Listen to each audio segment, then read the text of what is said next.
Haleluya.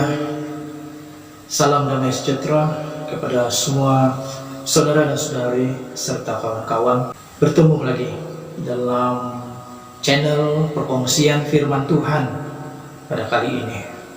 Syukur puji Tuhan berkesempatan lagi untuk mengongsikan sebahagian lagi firman Tuhan. Pada kali ini saya ingin mengongsikan tentang hidup ini singkat. Persoalan kehidupan ini begitu sukar untuk ditafsirkan, rumit sekali diterjemahkan, dan terlalu sukar untuk dinyatakan. Karena ketika kulihat dengan mata ini, segalanya memukau pandangan, dan ketika kurasa dengan hati ini, segalanya dorongan keinginan yang tidak terbendung. Tetapi tersembunyi jauh dari jangkauan deria manusia, tertanam jerangkap maut, terhampar jaring berbisa. Kemana lagikah langkah dituju? Tiada lagi yang mampu melepasi lembah kemusnahan itu. Hanya nama yang tersemat di persada alam, yaitu Kristus Yesus. Hanya Dia mampu melepaskan kita semua. Justru itu, usah kita pedulikan lagi suara sumbang manusia duniawi, karena kita memilih untuk berkongsi kematian bersama Tuhan. Kematian simbolik tentang kebangkitan akhir zaman. Dan inilah kelebihan kita di antara manusia yang fana ini, karena kita sedang menuju kehidupan yang kekal. Hidup ini singkat. Ya saudara dan saudari, memang hidup ini amat singkat sekali. Karena hidup itu begitu singkat dan kita tidak dapat menjangkakan, kita tidak mengetahui apa yang akan terjadi kemudian. Maka apakah perkara yang penting untuk kita lakukan? Perkara yang penting bukanlah sama ada kita tahu atau tidak bila kita akan meninggalkan dunia ini. Perkara yang penting bukanlah apakah kita tahu apa yang akan terjadi kepada kita.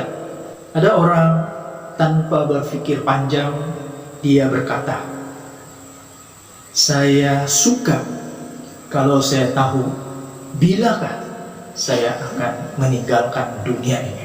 Dia berkata, alangkah baiknya kalau dia tahu sama ada besok atau lusa dia akan pergi. Saudara dan saudari, kawan-kawan, apakah kita benar-benar akan gembira kalau kita tahu apa yang akan terjadi kepada kita, ataupun bilakah kita akan meninggal dunia? Apakah kita akan gembira? Saya tidak pikir kita akan gembira, saudara. Banyak orang yang mendapat tahu bahwa waktunya tinggal sedikit lagi, dan mereka merasa sedih, tidak gembira. Jadi saudara dan saudari, apakah kita tahu bila kita akan meninggal? Itu bukanlah satu persoalan yang penting sekali. Apakah umur kita pendek atau panjang pun bukanlah sesuatu yang penting sekali. Ada perkara yang lebih penting daripada sekadar kita tahu bila kita akan meninggal, atau sekadar kita tahu umur kita pendek atau umur kita panjang. Ada perkara yang lebih penting daripada memiliki umur yang panjang. Apakah perkara yang lebih penting itu? Nah, saudara dan saudari, Alkitab memiliki segala jawabannya bagi kita. Mari kita melihat Alkitab. Yang pertama, kita telah meletakkan pengharapan yang benar. 1 Tesalonika pasal 4 ayat 13 hingga ayat 14. Ayat 13, selanjutnya kami tidak mau, saudara-saudara, bahwa kamu tidak mengetahui tentang mereka yang meninggal, supaya kamu jangan berduka cita seperti orang-orang lain yang tidak mempunyai pengharapan. 14. Karena jikalau kita percaya bahwa Yesus telah mati dan telah bangkit, maka kita percaya juga bahwa mereka yang telah meninggal dalam Yesus akan dikumpulkan Allah bersama-sama dengan Dia. Saudara, dalam ayat Alkitab tadi sangat menghiburkan kita. Kematian digambarkan sebagai tidur saja. Jikalau tidur, kita akan bangun lagi. Artinya firman ini menyatakan bahwa orang benar ada pengharapan, yaitu pengharapan hidup sesudah mati. Kita ada contoh atau bukti yang meyakinkan, yang cukup kuat, yaitu dari Tuhan Yesus sendiri. Dia telah mati dan bangkit semula. Ini seharusnya menghibur kita dari kesedihan. Tidak ada penghiburan yang lebih besar lagi selain daripada kita mengetahui bahwa kematian itu bukanlah pengakhiran hidup kita. Kita akan dapat bertemu lagi di masa hadapan, dan kita akan bersama-sama dengan Tuhan di dalam kerajaannya di surga yang mulia. Rasul Paulus berkata, meninggal itu jauh lebih baik, karena baginya hidup adalah untuk Tuhan dan mati adalah suatu keuntungan. Kita hanya akan menerima upah atau ganjaran kita selepas kita meninggalkan dunia fana ini. Justru janganlah berduka cita seperti orang-orang dunia yang tidak berpengharapan. Mereka tidak ada pengharapan surgawi. Itulah perkara pertama yang penting, yaitu kita telah meletakkan atau memiliki suatu pengharapan yang benar. Yang kedua, kita memiliki iman yang teguh. 2 Timotius pasal 4 ayat 6. Mengenai diriku, darahku sudah mulai dicurahkan sebagai persembahan, dan saat kematianku sudah dekat.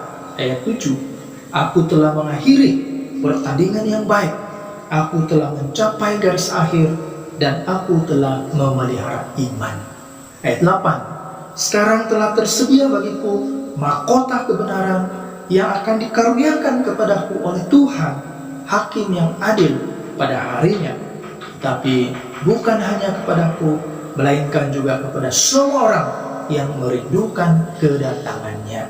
Rasul Paulus yakin telah tersedia hidup yang kekal setelah dia meninggal nanti. Keyakinan ini bukanlah perasaan kosong atau orang kata syok sendiri, melainkan atas dasar iman. Dia beriman dan imannya terpelihara sampai pada akhirnya. Justru meskipun hidupnya menderita dan dianiaya karena pelayanannya memberitakan Injil, dan darahnya mulai dicurahkan, artinya saat kematiannya sudah dekat, Paulus tetap bersemangat dan tidak bersedih hati. Tuhan Yesus menjanjikan bahwa orang yang bertahan sampai kesudahannya akan beroleh selamat. Markus pasal 13 ayat 13. Apakah kita mempunyai iman atau kepercayaan yang benar? Jika belum, sisa hidup kita belum terlambat untuk mencarinya. Perkara ketiga yang penting dalam hidup ini ialah kita telah melayani Tuhan. Matius pasal 19 ayat 29. Dan setiap orang yang karena namaku meninggalkan rumahnya, saudaranya laki-laki atau saudaranya perempuan, bapa atau ibunya, anak-anak atau ladangnya, akan menerima kembali 100 kali lipat dan akan memperoleh hidup yang kekal. Perkataan Yesus ini ditujukan terhadap mereka yang telah melayani Dia atau melakukan pekerjaan terhadap Dia. Tuhan Yesus mengatakan, apabila kita telah melayani Dia, melakukan pekerjaan Tuhan, kita telah menjamin upah kita di sorga. Rasul Paulus dalam 1 Korintus pasal 15 ayat 58 menyatakan, jerih payah dalam Tuhan tidak sia-sia. Bagi kita saudara dan saudari, kematian hanyalah beristirahat dari segala jerih lelah dan kesukaran di dunia ini. Sementara untuk menantikan kebangkitan tubuh kita.